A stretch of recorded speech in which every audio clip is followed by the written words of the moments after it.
So there is this belief at the heart of leftism, and it's a sense of misguided altruism.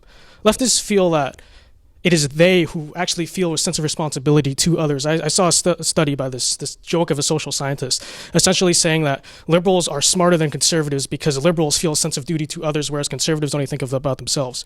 That's nonsense. It's actually the exact opposite. The leftists essentially believe that it should not be they who take responsibility for those who are downtrodden in society, minorities, the poor. Rather, they believe that other people should be the ones to take care of them, the government. They feel like the government has a responsibility, not them, or the rich have a responsibility, not them. Conservatism is the exact opposite.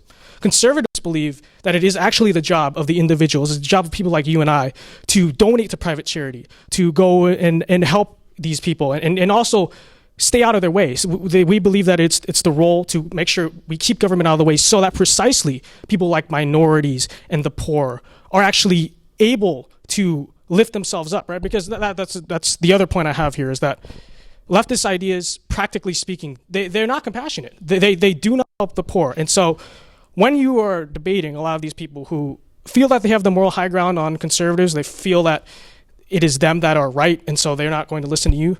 Well, the first thing you need to do is take them off that moral high ground, right? Gun control, for instance. This is a common one I have.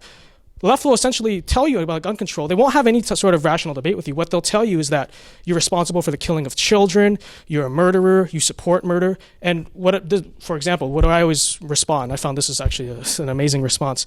I tell them, well, yeah, you're right. People are dying. Since 1950, 94% of all mass shootings have happened in gun-free zones.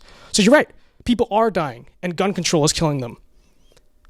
It's foolproof. I've never gotten anyone to actually, a gun control advocate, to actually have an articulate response to that. Why?